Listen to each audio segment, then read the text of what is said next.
گزشتہ 2-3 خطبات میں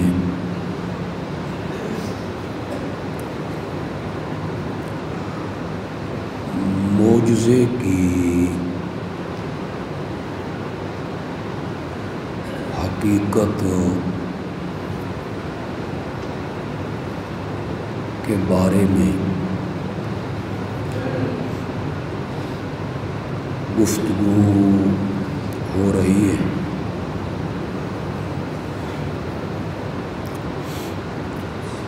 گزشتہ خطبے میں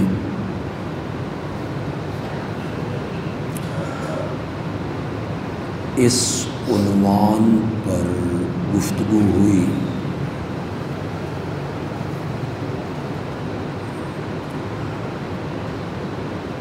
کہ اللہ ہر نبی کو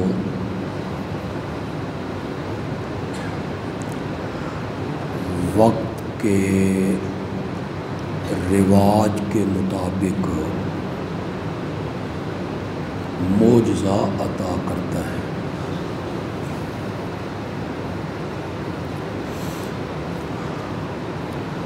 حضرت موسیٰ علیہ السلام کے دور میں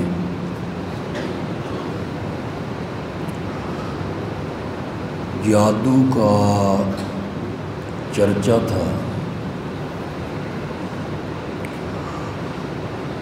معجزہ بھی اس کے مطابق عطا ہوا، لاٹھی کا سانپ بن جانا۔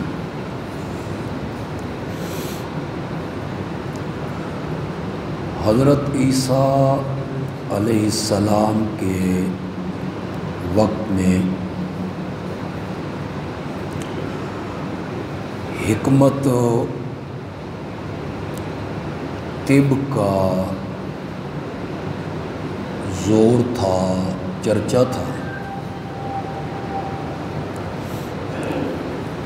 اللہ نے انہیں معجزے بھی اس وقت کے مطابق دی۔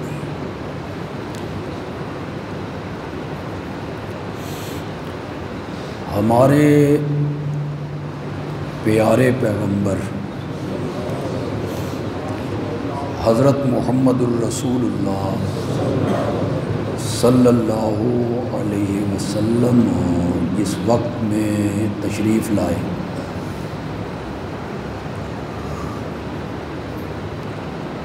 شعر و شاعری کا، خطابت کا، فصاحت و بلاغت کا بڑا چرچا تھا۔ اللہ نے انہیں معجزہ بھی قرآن کی شکل میں عطا۔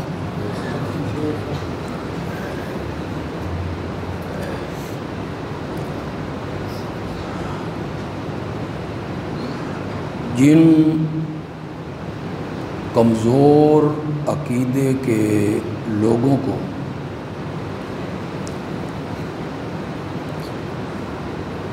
انبیاء کے متصرف ہونے کا یقین ہونے لگا کہ اللہ کا نبی متصرف فی الامور ہے، شفا دینا، عطا کرنا، روزی کو بڑھا دینا، یہ نبی کے قبضے میں ہے، اختیار میں ہے۔ ان لوگوں کو یہ دھوکہ معجزے دیکھ کے ہوا۔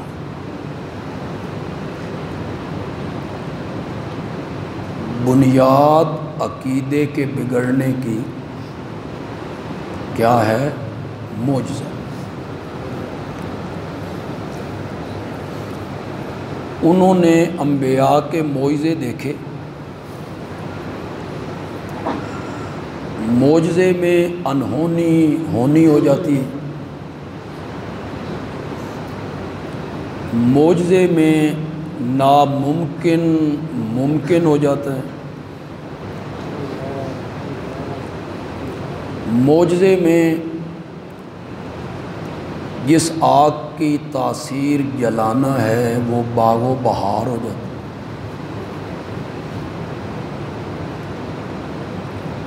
تخت ہوا میں اڑنے لگتے ہیں، انگلیوں سے چشمے جاری ہونے لگتے ہیں، سمندر راستہ دینے لگتے ہیں، پتھروں سے چشمے ابلنے لگتے ہیں، چند بندوں کا کھانا سینکڑوں بندے کھا کے اٹھ جاتے ہیں، ایک دودھ کا پیالہ 20 بندے پی جاتے ہیں۔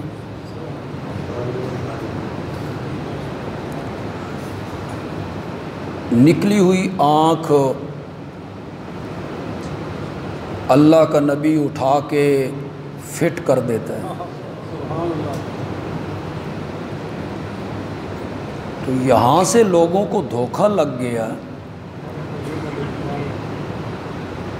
کہ اللہ کے جو نبی ہوتے ہیں یہ متصرف فی الامور ہوتے ہیں، قادر ہوتے ہیں، آنکھیں ٹھیک کرنا ان کے اختیار میں ہے، روزی کا بڑھانا ان کے اختیار میں۔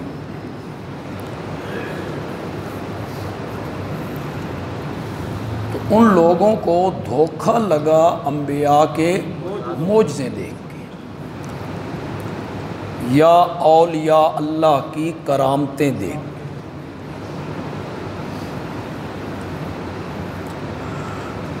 نجران کا جو عیسائیوں کا وفد 60 آدمیوں پر مشتمل تھا، جس میں کچھ ان کے علماء تھے، کچھ ان کے پیر و مرشد تھے، اور کچھ ان کی قوم کے سردار اور چودھری تھے، انہوں نے میرے نبی سے بحث و مباحثہ کیا، اور اس کا موضوع تھا کہ عیسیٰ الہ ہے۔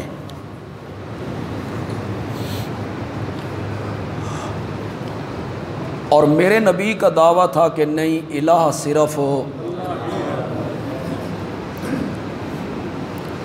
یہ جو قرآن پاک کی تیسری سورت ہے آل عمران، اس کی ابتدائی 80 آیتیں اسی مناظرے کے بارے میں۔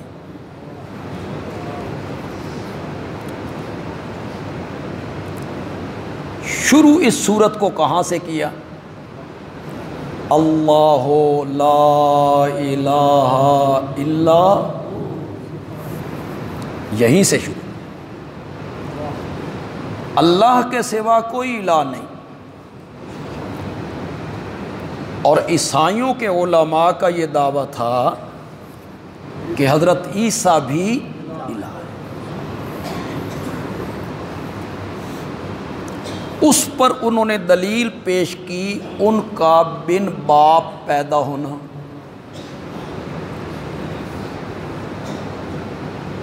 یہاں سے انہیں دھوکہ لگ گیا۔ پھر انہوں نے حضرت عیسیٰ کے معجزوں کو پیش کیا کہ وہ مٹی کے پرندے بناتے،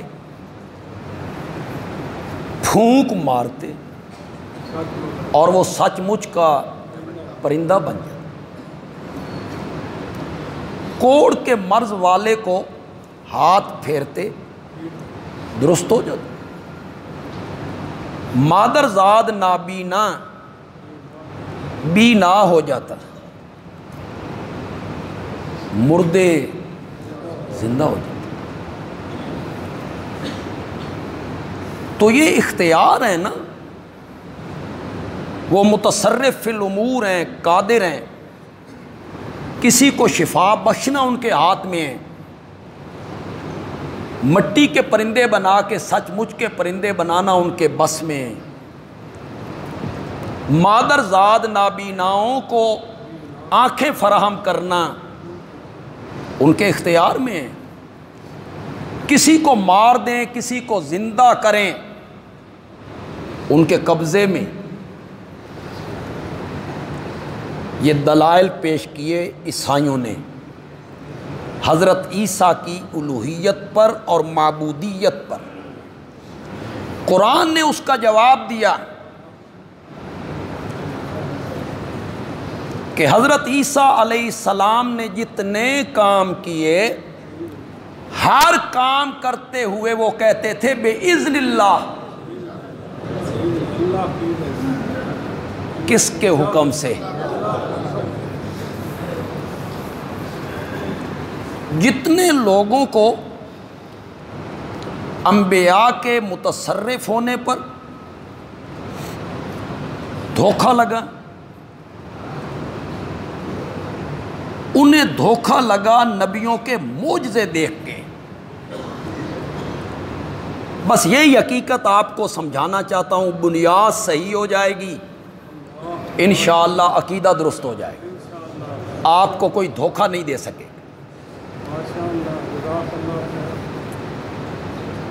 انبیاء کے جو معجزات ہیں یہ برحق ہیں. یہ جو کچھ ہمارے دوست ہمارے متعلق کہہ دیتے ہیں یہ معجزے نہیں مندے، نہیں، معجزات کا انکار نہیں ہے. اولیاء اللہ کی صحیح کرامتیں، اس کا انکار نہیں. اولیاء اللہ کے ہاتھ پہ کرامتیں صادر ہوتی، حدیث میں اس کے واقعات بھی موجود. نبی کے ہاتھ پہ معجزہ صادر ہوتا ہے اور ولی کے ہاتھ پہ کرامت صادر. یہ جو آج آپ کوئی انہونی ہونی دیکھ لیتے ہیں، ایک عجیب واقعہ آپ کی نظر سے گزرتا ہے تو آپ پکار اٹھتے ہیں معجزہ ہی ہو گیا. جی معجزہ نہیں، معجزہ نبیوں پر ختم. اب کرامت ہے، غیر نبی کے ہاتھ پر جو ایسی چیز صادر ہو جائے گی اس کو کیا کہیں گے؟ کرامت. معجزہ نہیں ہے وہ. معجزہ صرف نبی کے ہاتھ پہ صادر ہوتا ہے. غیر نبی کے ہاتھ پر کوئی ایسی بات صادر ہو جائے تو وہ کرامت ہے، اس کا قطعاً انکار نہیں. نہ انبیاء کے معجزات سے انکار ہے، نہ بزرگان دین کی صحیح کرامات سے انکار ہے. لیکن آپ یقین کریں، یقین نہیں آتا تو علماء سے تحقیق کریں کہ ہم اہل سنت کی عقائد کی جتنی کتابیں ہیں جن میں عقائد پر بحث ہوتی ہے، اللہ کے بارے میں کیا عقیدے رکھنے چاہیے، انبیاء کے بارے میں کیا عقیدے رکھنے چاہیے، قیامت کے بارے میں کیا عقیدے رکھنے چاہیے، قبر کے عذاب ثواب کے بارے میں کیا عقیدے رکھنے چاہیے، عالم برزخ کے بارے میں کیا نظریہ رکھنا چاہیے، حوض کوثر کیا ہے، پل صراط کیا ہے، یہ ساری بحثیں ان کتابوں میں موجود ہیں. ان میں لکھا ہوا ہے کہ معجزے کا فاعل اللہ ہے. معجزہ فعل نبی کا نہیں.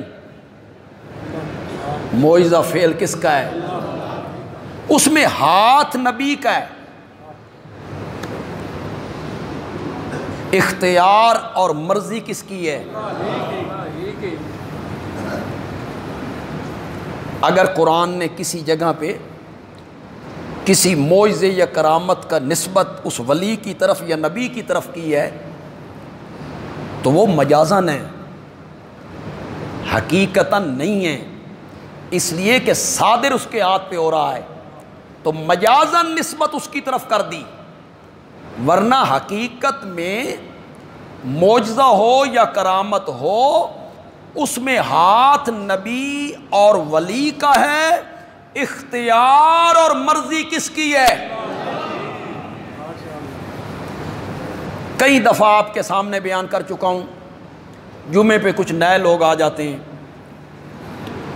تو نئے لوگ آئیں، ان میں سے ایک کے عقیدے کی بھی اصلاح ہو جائے تو ہماری نجات کے لیے کافی ہو جائے۔ مقصد تو سمجھانا ہے، ضد نہیں ہے، ہٹ دھرمی نہیں ہے، زج کرنا نہیں ہے، ہٹ کرنا نہیں ہے، فتویٰ لگانا نہیں ہے، یہ مقصد نہیں ہے، اس لیے کہ یہ بڑی مقدس جگہ ہے، اس کے تقدس کا ایک عالم کو لحاظ رکھنا چاہیے۔ اگر ایک عالم منبر رسول پر غیر سنجیدگی کا مظاہرہ کرتا ہے، وہ عالم نہیں ہے، جاہل ہے، یہ جاہلوں کا کام ہوتا ہے۔ کوئی نیا میرا بھائی آیا ہے اور اسے میری بات بڑی عجیب لگی ہے کہ معجزہ نبی کے اختیار میں نہیں ہوتا، اس میں مرضی نبی کی نہیں ہوتی، ہاتھ نبی کا ہوتا ہے، یہ بات اسے عجیب لگی ہے۔ اگر وہ ضد ساری نکال دے، ہٹ دھرمی ختم کر دے، تو میں ایک چھوٹی سی دلیل دیتا ہوں، جس دلیل کا اسے پتہ بھی ہے، نئی بھی نہیں ہے، اس کی طرف توجہ اس نے کبھی نہیں کی۔ توجہ ہے آپ کی؟ اگر معجزہ نبی کے ہاتھ میں ہے، اگر معجزہ نبی کے اختیار سے صادر ہوتا ہے، اگر معجزہ نبی کی مرضی سے صادر ہوتا ہے، تو پھر لاٹھی کو سانپ بنتے دیکھ کر حضرت موسیٰ کیوں بھاگے تھے؟ بتاؤ، تسلی کرو ہماری۔ ان کے ہاتھ سے لاٹھی زمین پہ آئی، کیا بن گئی؟ اپنی مرضی سے بنایا تھا، اپنے اختیار سے بنایا تھا، مرضی سے بنایا تھا، تو پھر بھاگنا کیوں؟ اگر اس میں اختیار حضرت موسیٰ کا تھا تو پھر ڈرنا کیوں؟ اٹھاؤ نا قرآن۔ حضرت موسیٰ بھاگ کھڑے ہوئے، قرآن کہتا ہے وَلَمْ يُعَقِّبْ، میرا نبی پیچھے مڑ کے نہیں دیکھتا تھا، پیچھے سانپ ہے، وہ پیچھے پیچھے ہے، پیچھے مڑ کے نہیں دیکھتے۔ اللہ نے کہا لا تخف، ڈریے نہیں، اسے پکڑیے۔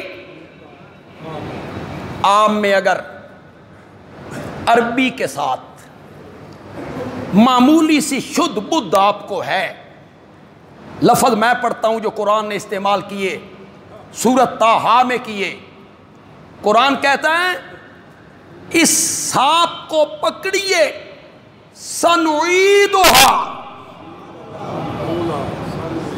سنعیدھا جمع متکلم کا صیغہ ہے، جمع متکلم کا صیغہ ہے، مزہ تو عربی میں ہی ہے لیکن ترجمہ کروں گا اس میں بھی لطف پیدا کر دوں گا۔ سنعیدھا، سنعیدھا سیرتھا الاولی، پکڑنا تیرا کام ہے اور پہلی حالت پہ لوٹانا ہمارا کام ہے۔ پڑھیے قرآن، سنعیدھا سیرتھا الاولی، اسے پہلی حالت پہ لے آنا ہم لائیں گے، اس کو ہم لائیں گے۔ معجزے کا انکار نہیں ہے، لیکن معجزے بیان کر کے اختیار ثابت کرنا، جنہ لوگوں کو نیند آ رہی ہے تھوڑا جا پڑھو اعوذ باللہ من الشیطان الرجیم، شیطان نو بھجاؤ اور تھوڑا سا جاگو۔ ہون تے راتاں ایڈیاں لمبیاں، بندے پاسے مار مار کے تھک جاندے ہیں۔ چلو گرمیوں میں تو ہے بھائی، رات چھوٹی ہے، رات ذرا جلدی سویا کریں۔ معجزے کا انکار نہیں ہے، لیکن معجزہ بیان کر کے اختیار ثابت کرنا، معجزہ بیان کر کے نبی کی قدرت ثابت کرنا، یہ غلط ہے دونوں۔ یہ تو آپ بیان کرتے ہیں 10 آدمیوں کا کھانا 300 بندے کھا گئے، واقعی میرے نبی کا معجزہ ہے۔ حضرت جابر کے گھر میں ہوا، انہوں نے تو 6-7 بندوں کا کھانا پکایا تھا، تھوڑا سا گوشت تھا ہنڈیا میں تھا، میرے نبی کئی بندوں کو لے کے آ گئے۔ حضرت جابر بھی گھبرائے، آ کے اہلیہ سے کہا کرما علی خیر نہیں، کہ کیا ہوا؟ کہ وہ تو سینکڑوں بندے آ رہے ہیں، کھانا ہے 6-7 آدمیوں کا، کیا ہوگا؟ اس دور کی عورتیں بھی کیسی عورتیں تھیں یار، یہاں مرد گھبرایا ہوا ہے۔ کہنے لگی یہ سینکڑوں بندوں کی دعوت تم نے کی؟ میں نے کب کی ہے؟ میں نے تو چند بندوں کا کہا تھا، باقی اعلان تو آمنہ کے لال نے کیا۔ کہتی ہے پھر گھبراتا کیوں ہے؟ جتنے لوگوں کی دعوت تم نے کی ہے ان کا تم فکر کرو، باقیوں کا محمد جانے صلی اللہ علیہ۔ تم نے کی ہی نہیں ہے، انہوں نے کی۔ میرے نبی نے کہا میرے آنے سے پہلے ہنڈیاں نہ کھولی جائے،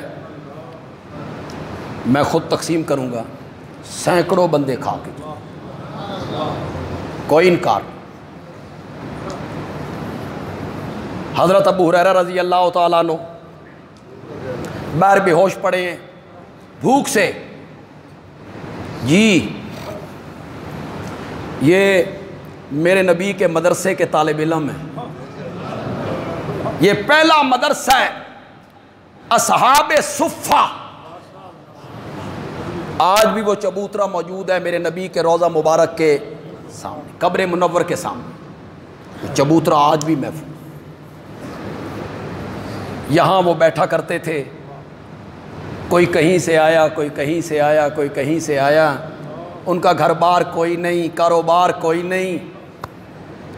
مدینے کے جو انصار تھے نا، مدینے کے رہائشی لوگ، وہ کھجوروں کے گچھے، ٹہنیاں توڑ توڑ کے لاتے، مسجد نبوی کے ستونوں سے باندھ دیا کرتے تھے اور یہ طالب علم کھا لیا کرتے۔ کچھ سمجھے بھی ہو کہ کوئی نہیں، یہ پرانا دستور چلا آ رہا ہے۔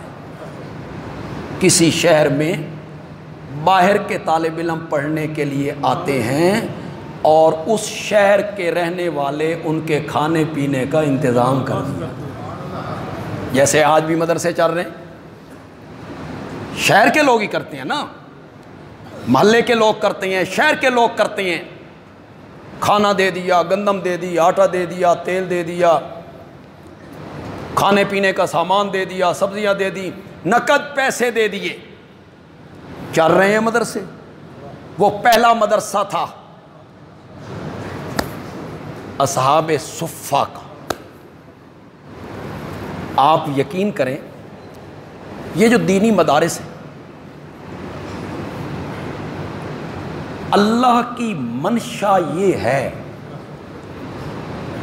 کہ یہ قائم رہنے چاہیے، اللہ کی منشا ہے کہ یہ قائم رہنے چاہیے۔ کتنا زور لگایا سیکولر حکومتوں نے، ہر چیز مہنگی ہو گئی، جانوراں دیاں کھلاں سستیاں ہو گئی، باقی ہر چیز آسمان پہ چلی۔ آپ لیدر کا بٹوا لینے جاتے ہیں تو وہ ہزاروں میں ملتے ہیں، آپ لیدر کی جوتی لینا جاتے ہیں تو وہ ہزاروں میں ملتی، اور پوری گائے کا چمڑا 400 کا بکتا ہے۔ ہر چیز مہنگی، یہ سستا ہو گیا۔ ضرب لگائی گئی مدارس کو۔ آپ یقین کریں اس دفعہ جو ہمارے مدرسے کے لیے کھالیں جمع ہوئی وہ صرف 9 لاکھ روپے کی بنی۔ کتنی؟ وہ بھی نقد نہیں۔ اگر سن 2004 کا ریٹ لگتا نا، آج سے 17 سال پہلے کا اگر ریٹ لگتا نا تو یہ ہماری کھالیں 50 لاکھ روپے کی تھی۔ یہ مدرسوں کو ضرب لگائی کہ ان کے فنڈ ختم کیے جائیں، ان کے لیے مشکلات پیدا کی جائیں، لیکن لگتا یہ ہے رب کی منشا یہ ہے کہ یہ مدرسے قائم رہنے چاہیے۔ آپ تصور کر سکتے ہیں، آپ جو لوگ ہمارے معاون ہیں، آپ اچھی طرح جانتے ہیں کہ آپ کتنی زکوٰۃ دیتے ہیں۔ آپ کو پتہ ہے، لاکھ دیتے ہیں، 50,000 دیتے ہیں، 2 لاکھ دیتے ہیں، آپ جانتے ہیں۔ 7 لاکھ روپیہ عملے کی تنخواہ اور طلباء کا مہینے کا وظیفہ ہے۔ کتنا؟ 7 لاکھ روپے ہر یکم کو اٹھا کے دینا ہے۔ 2.5 لاکھ روپیہ بجلی کا بل ہے۔ کتنے ہو گئے؟ اتنے تھوڑا حساب جڑا ہو رہ گیا۔ کتنے ہو گئے؟ 9.5 لاکھ روپے یوں اٹھا کے دینے ہر یکم کو، اور یکم آتے ہوئے کتنی دیر لگتی ہے؟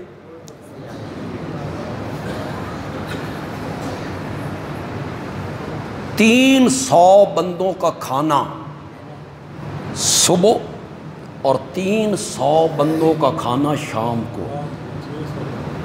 بالکل ہی تسا حیران نہیں ہوئے، ایک گھر 5-6 بندیاں دا پکاندے ہو، لگدا پتہ کہ نہیں لگدا؟ اور کتنے بندوں کا کھانا؟ 300 آدمیوں کا کھانا صبح، 300 کا شام، پھر ان کا علاج معالجہ۔ منشا میرے رب کی، کیا تمہاری یونیورسٹیاں اور کیا تمہارے کالج ہیں اور کیا تمہارے سکول ہیں، یہ جو پرائیویٹ سکول ہیں جس میں تم تعلیم بیچتے ہو، وردی کی شکل میں بیچتے ہو، کتابوں کی شکل میں بیچتے ہو، کاپیوں کی شکل میں بیچتے ہو، امتحان کے کاغذ،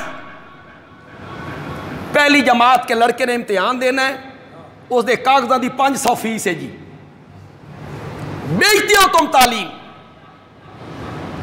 فیسیں تمہاری کیا ہیں؟ 5,000۔ کلاس ایئر کولر بھی کوئی نہیں، تم نے تعلیم بیچی۔ ہمارے پاس آؤ، ہمارا جو دارالحدیث ہے جس میں حدیث پڑھائی جاتی ہے، وہ اس میں اے سی لگاؤ۔ ہمارا جو دارالافتاء ہے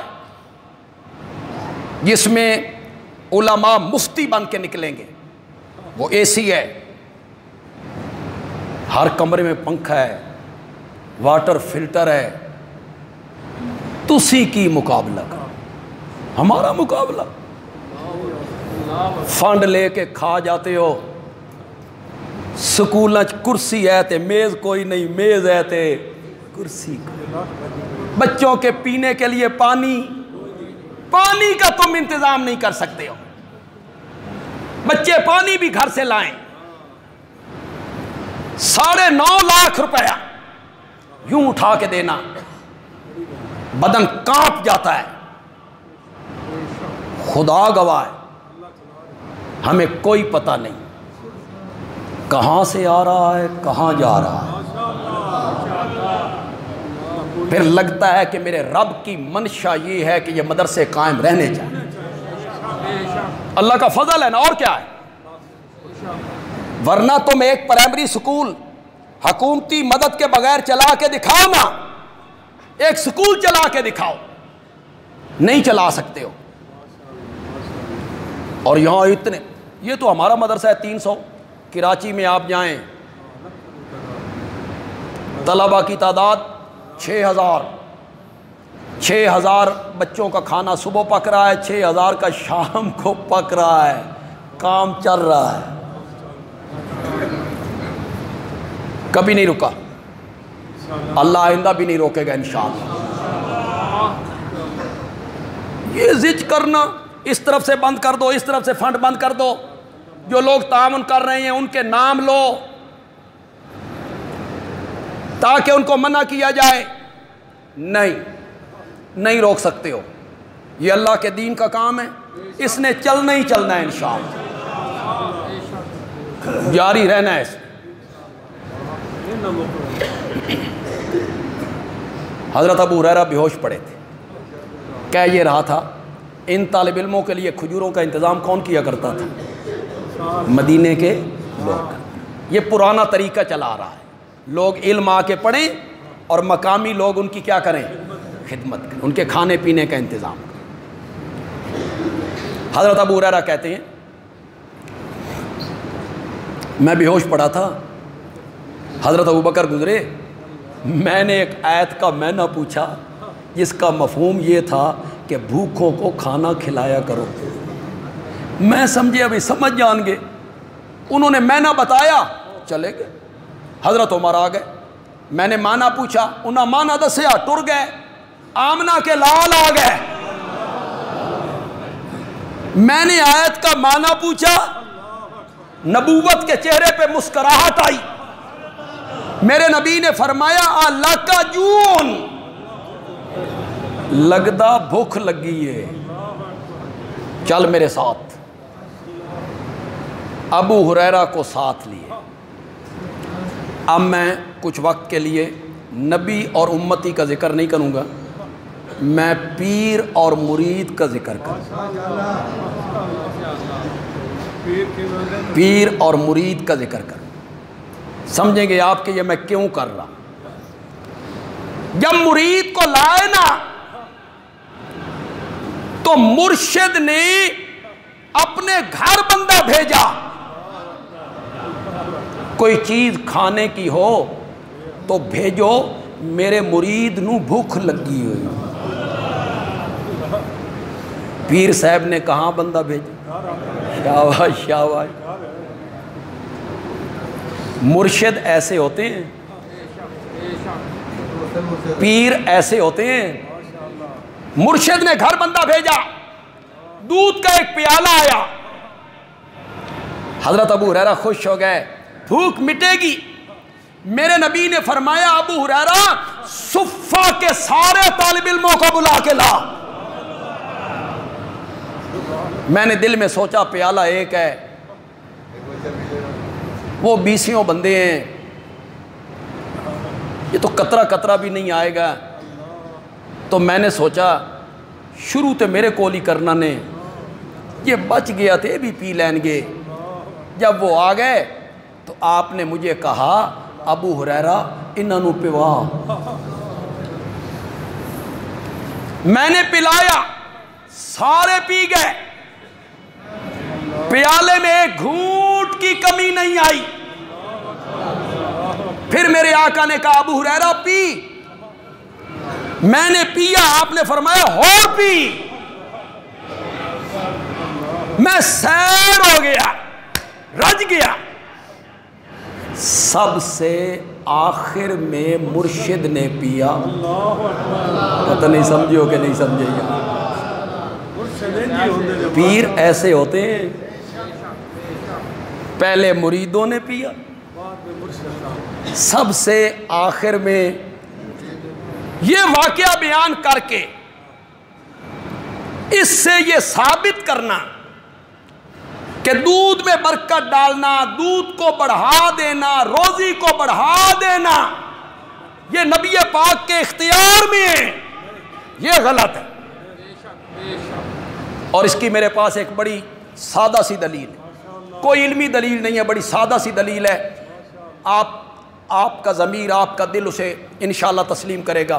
بولیے گا، جتنے نوجوان بیٹھے ہو، پڑھے لکھے لوگ بیٹھے ہو، بولیے گا، کیا آپ نے تاریخ و سیرت کی کتابوں میں یہ نہیں پڑھا کہ میرے آقا کے گھر کے چولہوں میں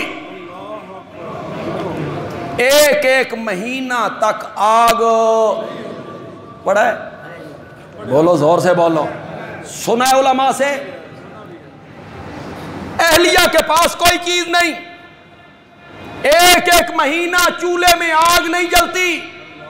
بندیالوی کی جرت نہیں کہ بندیالوی یہ کہہ سکے، پناہ میرے رب کی، تم میں جرت ہے تو کہو، بولو، تم میں جرت ہے تو بولو کہ روزی کا بڑھانا یہ نبی پاک کے اختیار میں تھا، جان بوجھ کے بیویاں نو بھکھا رکھیا۔ بولو، اس کا تصور کرنا بھی کفر ہے۔ ایسا تصور کرنا نبوت کے بارے میں کیا ہے؟ کفر ہے۔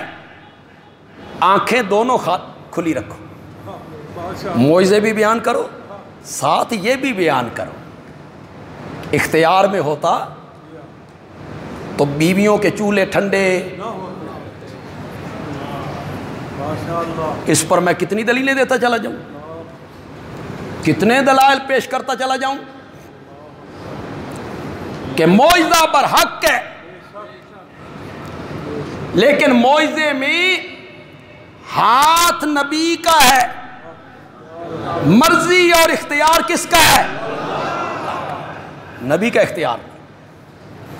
قرآن نے اس کو ثابت کی۔ کرامت، چلو اس میں کرامت بھی آ جائے گی، معجزہ بھی آ جائے گا، یہ اسی وقت ابھی میرے ذہن میں آئی یہ بات۔ حضرت مریم نبی تو نہیں ہے نا، کوئی عورت نبی نہیں، عورتیں نبی کی مائیں ہوئی، انہوں نے نبی جنے، مردی نبی ہوئی۔ مریم بھی بڑی منتوں سے، سمائتوں سے پیدا ہوئی۔ ان کی ماں نے کہا تھا انی نظرت للرحمن، میں نے نظر مانی ہے کس کے لیے؟ کہ جو میرے پیٹ میں ہیں، اگر یہ لڑکا ہوا تو تیری راہ میں آزاد کر دوں گی، بیت المقدس کا خادم بنا دوں۔ مریم پیدا ہو،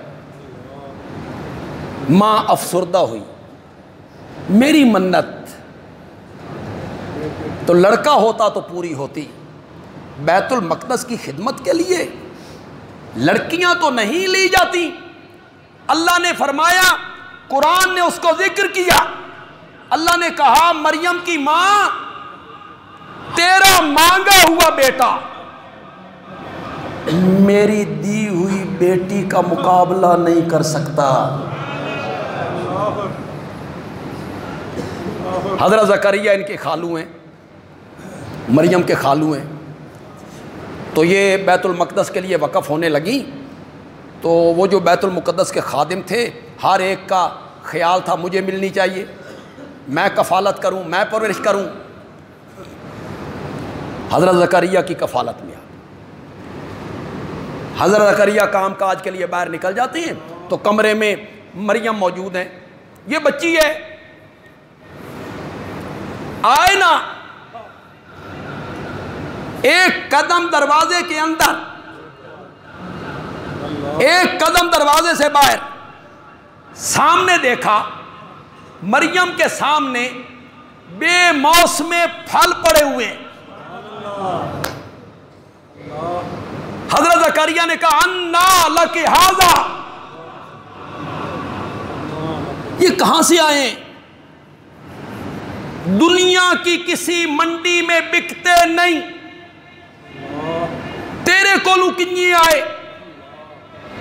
انہاں دا موسم کوئی نہیں، پاس کیسے آئے؟ میں نیک بچی ہوں، یہ میرے اختیار میں ہے، جب چاہوں منگوا لوں؟ نہیں، اٹھائیے قرآن۔ قالت، چھوٹی بچی نے جواب میں کہا، ہوا من عند اللہ، یہ وہاں سے آئے ہیں جو موسموں کا پابند۔ تو یہ مریم کی کیا تھی؟ کرامت تھی۔ یہ حضرت مریم کی کیا ہے؟ کرامت ہے۔ اور کرامت اس میں ان کا اختیار اور مرضی نہیں، وہ خود کہہ رہی ہیں ہوا من۔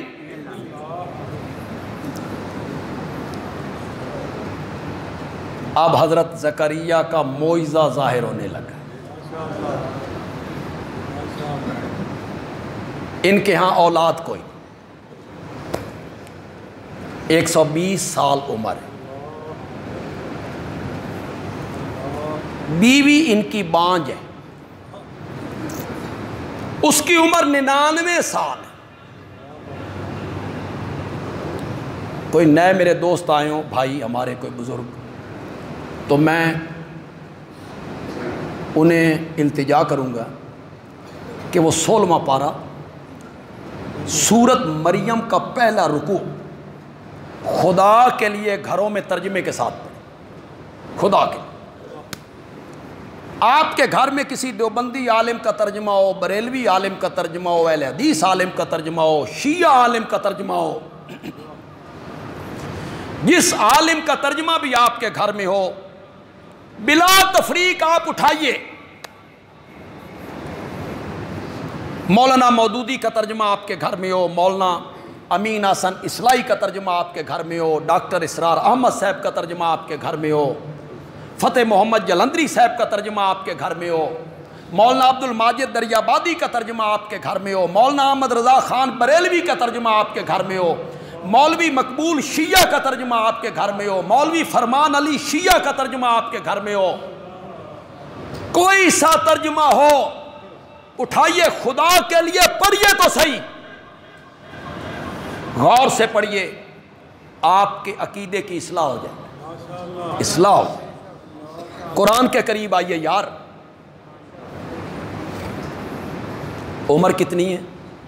120 سال، بیوی کی عمر 99 سال، اوپر سے بیوی کیا ہے؟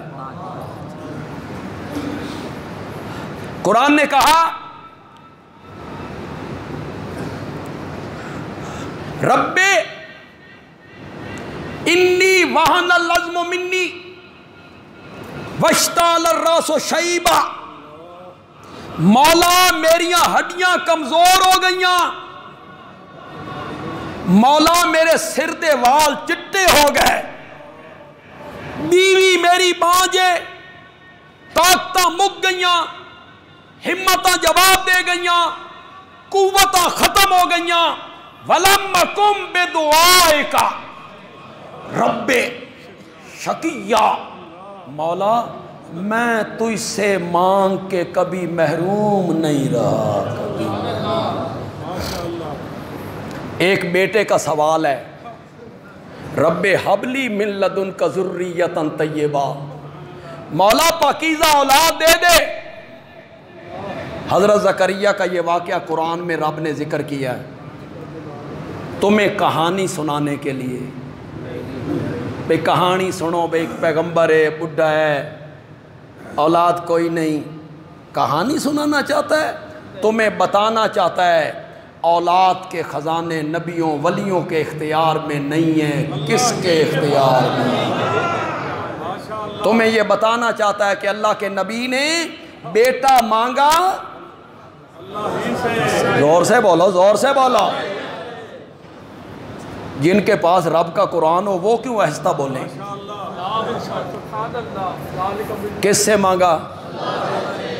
اور یوں مانگا، مولا آدم دا واسطہ ہی، بولو بولو قرآن ہے، مولا ابراہیم دا وسیلہ ہی، مولا فلاں نبی کا طفیل صدقہ، نہیں کہا، براہ راست ربے حبلی من لدنک ذریۃ طیبہ، اولاد کے لیے درخواست اور دعا کس کے آگے ہونی چاہیے؟ یہ قرآن ہے۔ ایک بیٹے کا سوال ہے، اللہ نے کہا یا زکریا انا نبشرک بغلام اسمہ یحییٰ۔ صدقے جامع قرآن تے اللہ قرآن کے قریب لائے یار آپ کو، اللہ آپ کو قرآن کی سمجھ عطا کرے، اللہ تواڈی جان سیف الملوک تو چھڑا دے، اللہ تواڈی جان وارث شادی ہیر تو چھڑا دے۔ فلاں بزرگ کو خواب آیا تھا، فلاں کتاب میں لکھا ہوا ہے، اللہ تمہاری جان چھڑا دے، اللہ تمہیں قرآن سے جوڑ دے، قرآن سے اللہ جوڑے تمہیں۔ اللہ نے کہا میرے زکریا گھٹ منگی آئی، ظرف کے مطابق مانگیں،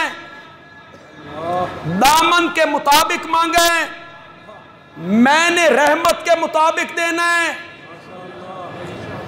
تو نے صرف بیٹا مانگا، میں بیٹا بھی دوں گا، آسمانوں سے نام رکھ کے دوں گا، بڑا ہو جائے گا تو اس کے سر پہ نبوت کا تاج بھی پہنا دوں گا۔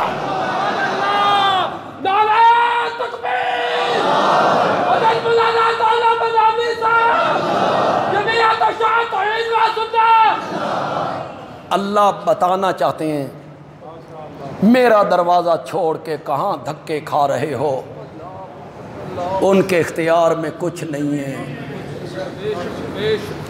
وہ اپنے یتیم بچوں کے سر پہ ہاتھ نہیں رکھ سکتے، ان کے مال وارثوں میں تقسیم ہو گئے، وہ اپنے کفنا دے بھی مالک کوئی نہیں، وہ تواڈیاں پکاراں سن بھی نہیں سکتے۔ کن سے مانگ رہے ہو، کن سے مانگ رہے ہو؟ مجھ سے مانگا کرو، میں مانگے سے زیادہ دینے کا عادی ہوں، تم مانگتے کم ہو، میں تمہیں زیادہ عطا کر دیا کروں۔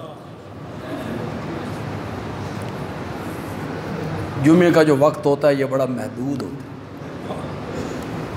اور وقت کی قلت پاؤں کی زنجیر بن جاتی ہے۔ توحید بیان ہو تو مزہ تو آتا ہے نا، دل کو سرور آ جاتا ہے۔ اللہ ہمیں اس سے وابستہ رکھے۔ آپ میری زندگی کے لیے دعا کریں، میں آپ کی زندگی کے لیے دعا کروں۔ کیڑے کوئی جمعے مکڑ لگے ہوئے نہیں، تو آپ ذرا جلدی آئیں گے تو یہیں سے شروع کر لیں گے، اگلے جمعے انشاءاللہ یہیں سے شروع کر لیں گے۔ ایک دو اعلان ہیں آج، ایک اعلان تو یہ ذہن میں رکھیں، آج 18 بلاک میں درس